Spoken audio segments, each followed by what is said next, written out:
morning, everybody. My name is Vince Cruz. I am RNT's Chief Operating Officer, and I would like to introduce our next guest speaker to talk about the SPRS program. It's Patricia Hammer, founder and managing member of PKH Enterprises. She is a recognized expert in the areas of data management, insider threat, and privacy in research and emerging technology. She's a proven track record for leveraging both her technology and legal expertise to address complex governmental issues. She works as a strategic advisor and a thought leader on a variety of interagency projects related to information sharing and safeguarding, homeland security, and advanced technology.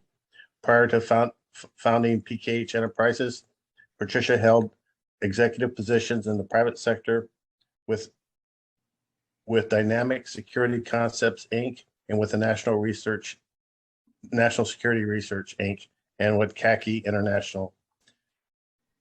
Ms. Hammer started her career in the Department of Transportation, where she represented the Department of Transportation in the Infrastructure Protection Task Force, led by the department and security programs in the Washington, D.C. area.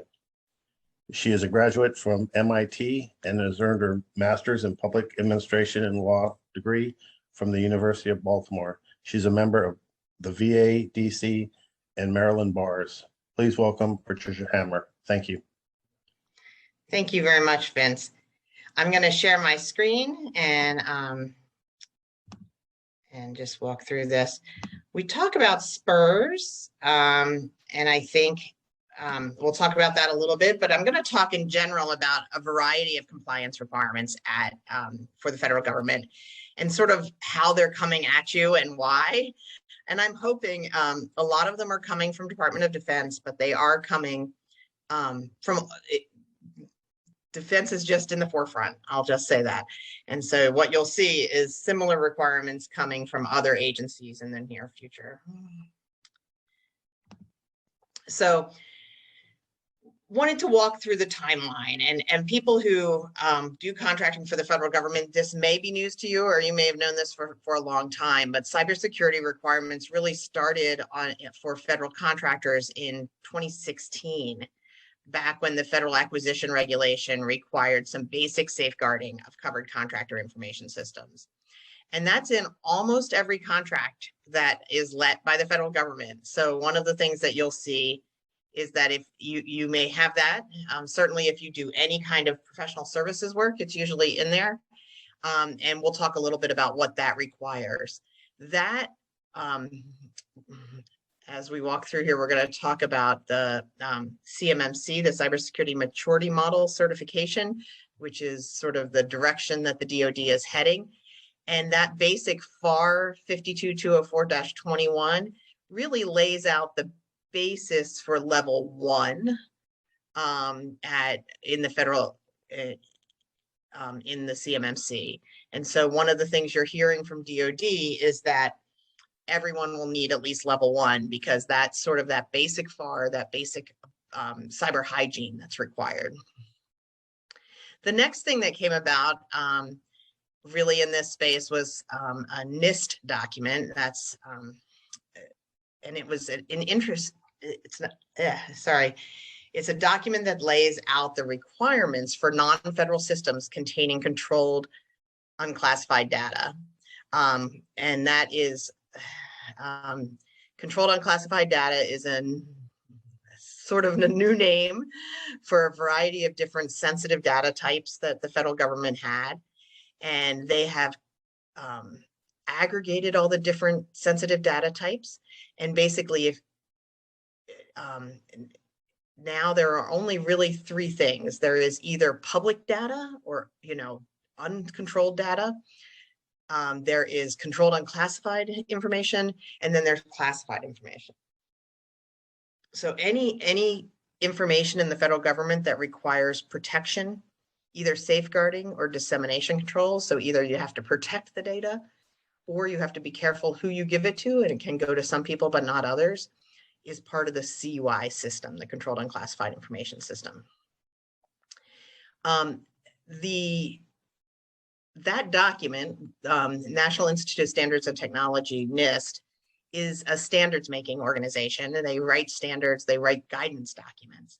All that document did was say, here's how you protect, here's the guidelines for protecting it. In December of 2017, the Defense Department created a rule, a Defense Federal Acquisition Regulation, that required people to self-assess themselves based on that document. And one of the things that also required was any kind of cybersecurity breach be reported to DIBNet. DIBNet is the Defense Industrial Base Network. So that was pretty early on. That's the 2016-2017 timeline. 2018 to 2019 is when the Defense Department started talking about CMMC, which is Cybersecurity Maturity Model Certification.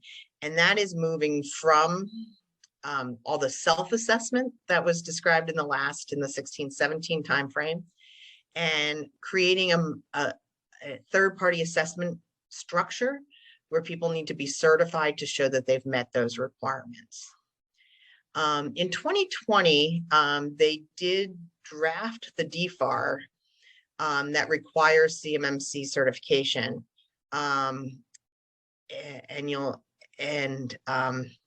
November of 2020, but it's not being used very much. The CMMC is being implemented from 2021 to 2026 is the time frame. That may extend, but that was still the time frame they're giving. And it starts slow. There were supposed to be 15 prime contracts in 2021 and 75 in 2022. It jumps up to 250, 400, those kinds of things in the following 3 years. So it jumps up quite a bit. So there's not a lot of people who've had a contract that is subject to the CMMC yet, even though you've heard a lot about it. But I will say, if it's 15 prime contracts, they tend to be large contracts that they're going to choose first, and those prime contractors may have a number of subs and subcontractors, and these requirements flow down to all of your subcontractors. But they did kind of sneak something in November 2020, when they wrote that rule, that Defense Federal Acquisition Regulation that implemented CMMC. They wrote another one, and they wrote one that was that they have been implementing, and they've been implementing it pretty consistently since November of 2020. And that is this requirement to change, it still requires a self-assessment, but the self-assessment that had been required in the Defense Federal Acquisition 52.204/7012 turned into a change where they created 2 levels of assessment. A basic assessment, which you do yourself, a self-assessment, and a medium level assessment, which the government does. And they changed both of them to require any reporting of those assessments in something called the Supplier Performance Risk System, which is not a security system in and of itself. It's really a procurement risk system. And this comes because of a lot of the supplier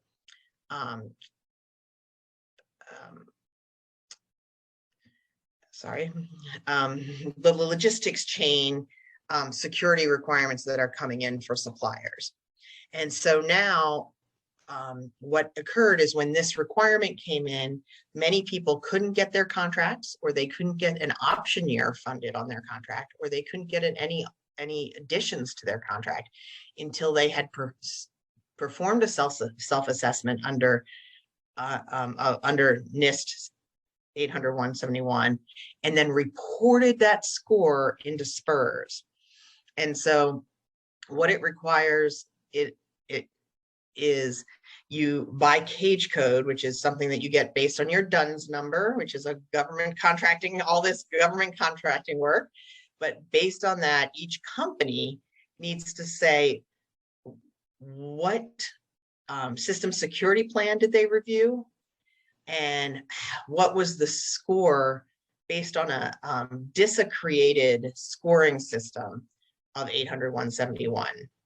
The interesting thing is 800.171 has, and we'll talk a little bit about this later on, but it has 110 controls, but they have weighted those controls. So some of them, what you do is you start with 110 points, and for every control you don't have, you lose points, and you can lose 1 point as a minimum for each control, but some controls you lose 3 points, and some controls you lose 5 points. And so it is possible when you do your 800.171 assessment to get a negative score that you have to submit into SPRS. You have to submit, of course, your company name, the date you did the system security plan against which you did an assessment, the score, the date on which you did that assessment, and the score on that assessment. Then what you have to tell them is that you have a POAM, you have a plan of action milestone to fix the things on that assessment. And you have to give them a date upon which things will be fixed. So as an example, you get a score of 60 out of 110. I'm making a number up, but and you put that into the system. And you give yourself 6 months or a year to correct that score. And then you need to go in and do that plan of action milestones to fix that score, and you'll have to resubmit prior to that time, improve score. Now, this all happened November 2020. So when is it now? It's November 2021 in a couple of days. And so what you'll see is this came out in November 2020. Over the last year, a lot of people have had to put that initial score in and give a date for which when they would fix that. A lot of people, of course, used a 1-year timeline. So what we're going to see soon is a lot of those weather people are getting to 100% within a year. And what the government does when they don't, we haven't really seen a lot of that yet. Right now, it's mostly been just getting registered in SPRS and getting your initial score submitted into SPRS. What I do want to say is the 2022 and beyond, there is a new, you've noticed some of these are defense federal acquisitions, but there is a new federal acquisition regulation coming out that will add the Nist 800.171 requirements. It'll also address 857, 800.172, and in some cases 800.175. So new cybersecurity requirements are coming out. They're coming out across the federal government, not just in the defense sector. So if everybody, I know in the last year, a lot of times when I've been talking about these defense federal acquisition regulation, I've seen people visibly relax and go, oh, good, we don't work for defense. We don't have to listen to you, or we don't have to pay attention to any of this. This is coming across the entire federal government. Defense is just a little bit further, pushing a little bit on the forefront of all of this. I think at the very beginning of this conference, Teresa talked about confidentiality and availability, or integrity and availability, and how that is really, you'll hear about that over and over in the conference, and I've heard it a few other times since. I'll say at the base of all of those is a basic cyber hygiene, and I will say there's also a basic security and basic process capability that sort of fits in that cyber hygiene place. You can have really, really good cybersecurity, but if you put a computer in the middle of the, of a public terminal and people can all walk up and try and hack at it, that, it probably won't hold up. So what you want is basic physical security, basic controls, and all of that around your good cybersecurity as well. What we've seen was that initial FAR back in 2016 really only addressed that red bar, that cyber hygiene, like just basically, and I'll go through some of the requirements shortly, but it really was a first step in that basic cyber hygiene. And that's what you're going to see as we get to CMMC, that has 5 levels as the first level of the CMMC. Nist 800-171 is a little different because it was written for us not really as a general cybersecurity guideline, but as a guideline for people who work with the federal government or who have sensitive information of the federal government. So it was more about maintaining the confidentiality of that information.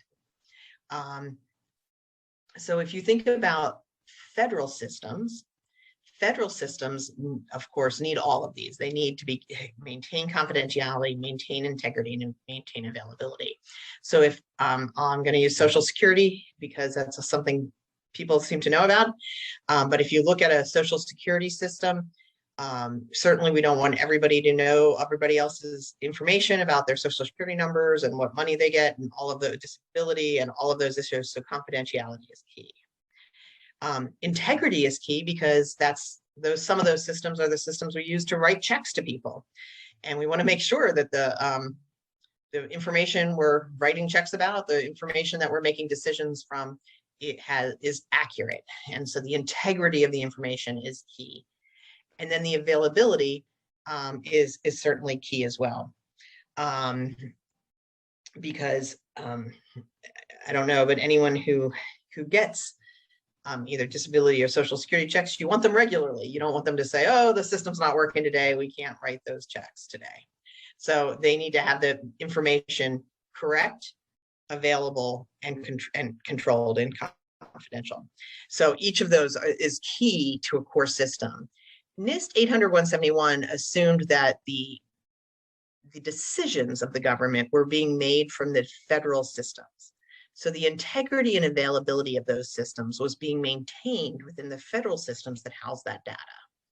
And it really talked about, as the title says, it's about security of the systems on non-federal systems. So it was focused on confidentiality. Now, of course, it has some cyber hygiene piece, and there's some parts of the other two. I didn't put a roof on this, but if you think about it, you can't hold the roof up unless all three of them have something. And so it has some issues that people might say really address integrity or really address availability, but all of them were deemed critical in identifying, in addressing the confidentiality of the system. CMMC, again, is not about controlling, protecting specific information. It really is about cybersecurity as a whole and making sure that the supply chain for the federal government has a secure cyber system behind it.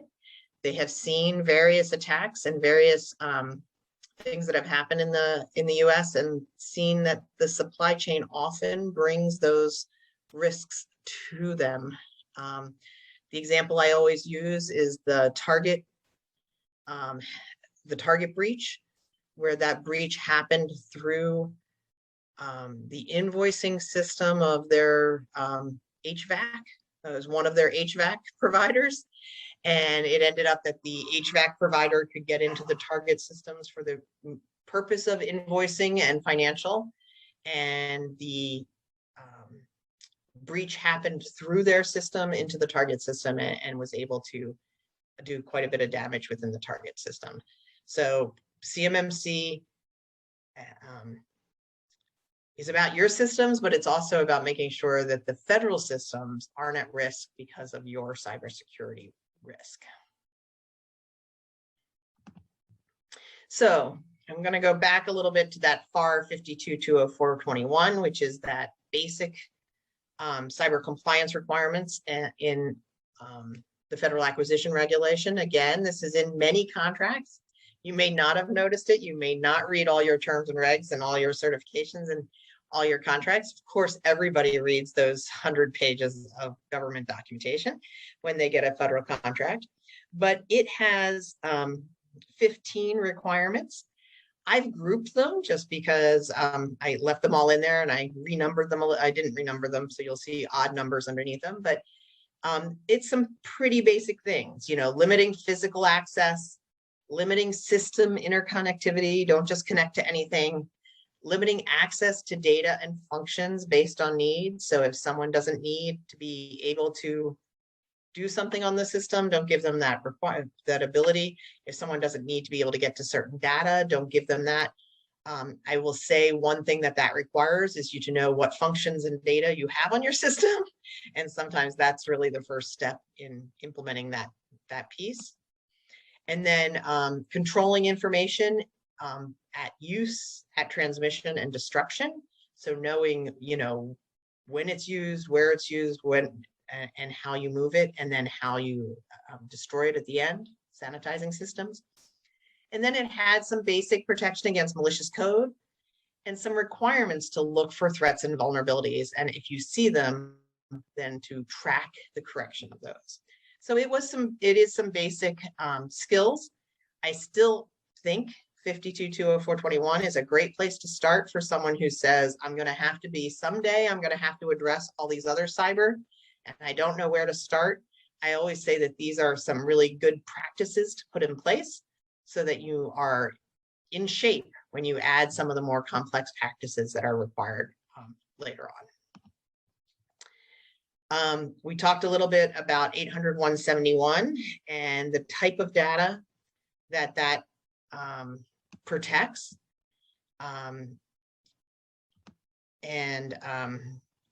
It is a very wide variety. So there is contract information, but there's critical infrastructure information. There's defense information, technical information. There's export control information, financial.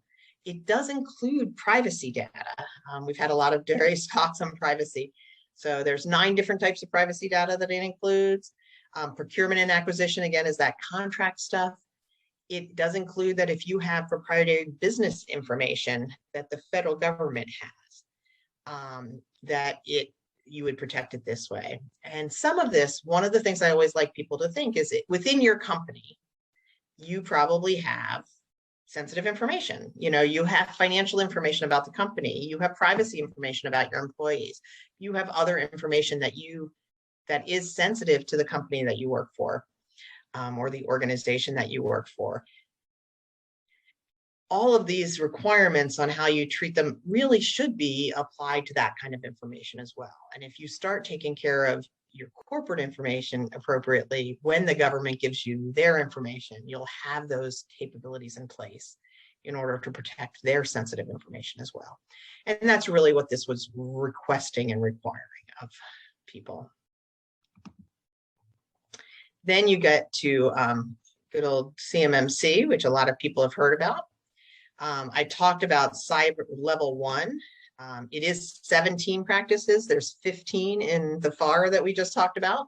They're a little bit different, but they're based on that FAR. In level 2 is an intermediate level. Level 3, 800.171 has 110 practices. I spoke about that. There's 130 of them that are counted in level 3. That really rounds out that integrity and availability side of the requirements that I mentioned wasn't fully covered in 800.171. And then level 4 and level 5 go on to protect against really 1, very sensitive data that you may have, and 2, the type of actors, state actors against your information and those types of things. I always put this slide in because there's always a little bit of confusion when you start talking about CMMC. There are a number of different organizations that the CMMC sets up. One thing that they did set up is something called the CMMC Advisory Board. And the CMMC Advisory Board is a not-for-profit that coordinates all this for the Department of Defense. And so that the Department of Defense doesn't have to create all of this entire structure on their own. The first organization that that the CMMC Advisory Board oversees is the C3PAO, which is the Star Wars reference always in my head, but it's the CMMC Third Party Assessor Organization. RNT, as an example, is a C3 PAO, or will be, and that maintains CMMC professionals and CMMC assessors. And those are the CMMC assessors are the ones that can go out and assess and certify in the future CMM people into the establish the CMM certification. Register providers, and my organization, as an example, is a registered provider, and we have what are called registered practitioners, and those are people who can't certify but can help people become ready to be certified or support the development of policy and other elements that would lead to them going to a C3 PAO to be assessed. And then there's licensed party publishers who can publish information, and training providers. So they are creating what they call a full ecosystem around this in order to be self-sustaining. So it's a standards body that will maintain the standard and really improve it. And of course, none of this works without the organizations that need to be certified. And so there are all the companies that need to be certified across the federal government that work for them. As you can see, this was a pretty big endeavor, which is why it took so long.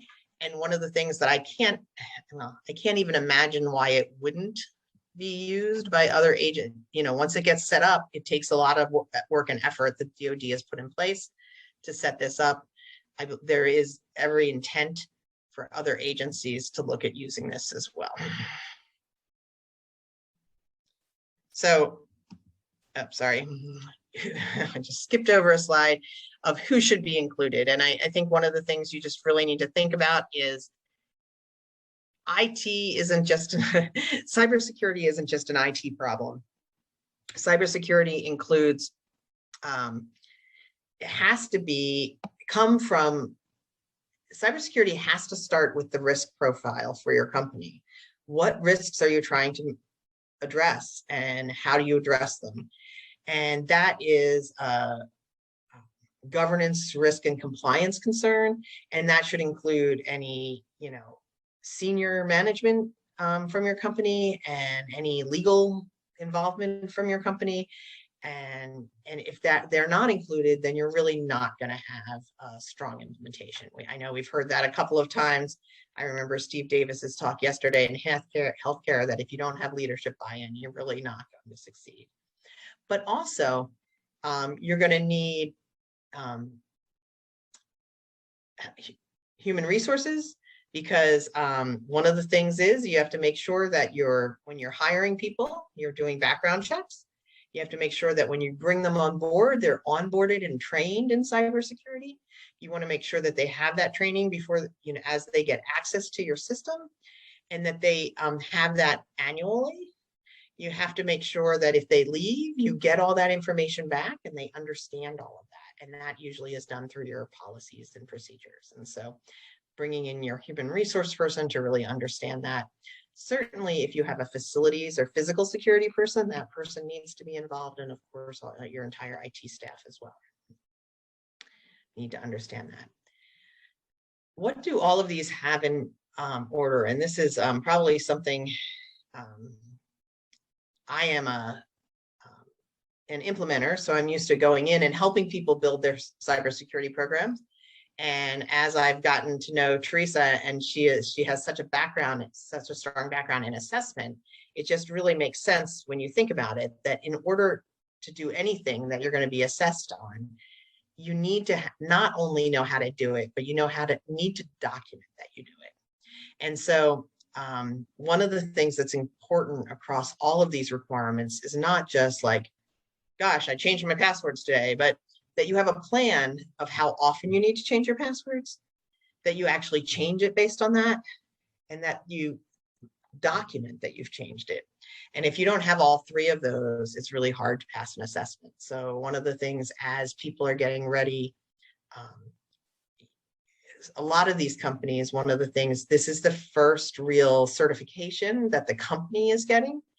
Other certifications like ISO 9001, a quality assurance one, ISO 27001, which is a cybersecurity one, CMMI, which is a capability maturity model. All of those have this same training about putting processes in place and following the process and documenting the process that gets a company ready for this type of thing. And I find that one of the things that happens is sometimes it's just that a lot of small companies that are coming into CMMC are just very ad hoc because they're small and they just do, they don't have the processes and the policies in place. And so getting that in place is sometimes one of the bigger hurdles of the security piece. So what are my lessons learned from implementation? My biggest lesson is start.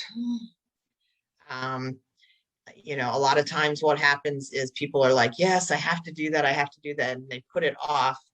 And all of a sudden they have to do everything in a shorter period of time because they have to get it done. So I mentioned that the first 7 or the first 15 were in that federal acquisition regulation. Even if that's what you do first, it gets you in the habit of establishing a policy, implementing the policy, and documenting the policy. The more you can get into that process and the more you can get your organization into implementing those processes, the better off you're going to be. We help a lot of companies do this, and it's thinking through how those processes will work for your organization and really being able to, tailor them so that you actually, what you don't want to do is pick a process that isn't tailored to your organization and just kind of cram it in there, because you won't do it all the time. So you want to tailor those processes and pick policies so that you're doing it the way you guys want to do it, the way it makes sense.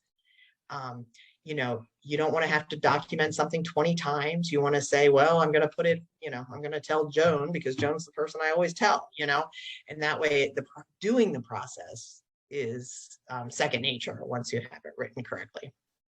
Plan for the long run. I went through a whole bunch of rules and regulations that are coming forward, but none of them are going away. We're only headed in one direction in cybersecurity if you do federal contracting, and that is more of it. And it is making sure you're more consistent and more capable. It'll be a differentiator. You will be able to get contracts if you're good at it, and you can use it to help your company grow and mature as far as policy and process as well. Some programs, some government contractors do classify work.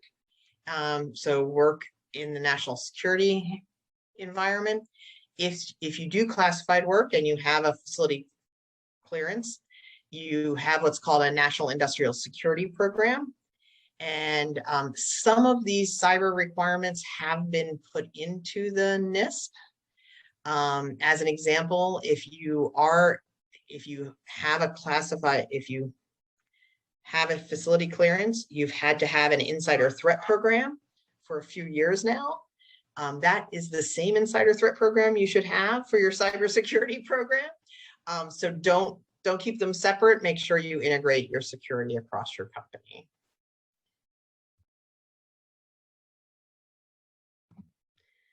That was bad. I thought I was clicking on my slide and I clicked on mute. There are many resources out there. Various people talked about different ones. Here is a list of some of my favorite. If you were at the last talk, the FBI agent said that if it's a cyber thing, call IC3, the Internet Crime Complaint Center. They will help you investigate cyber.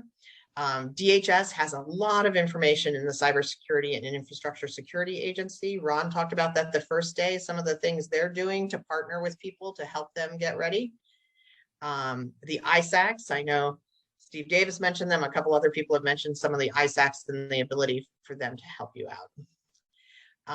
DibNet, if you do defense work, right now DibNet is moving from only for classified people who have facility clearances to both. But if you do classified work in the Defense Department, the DibNet is there to help you. And of course, SONS, and that was discussed in the first briefing today. And others are there as just really good cybersecurity resources out there. So don't try and do it alone. There are people who can help you, and there are organizations that are built to help you. Actually, I think Daniela mentioned that I was just looking at FTC's cyber work for businesses, and it really has grown. So they have a lot more support there too. I'll have to add them next time I do this slide. And that's my overview. Happy to take any questions. And that's my contact information.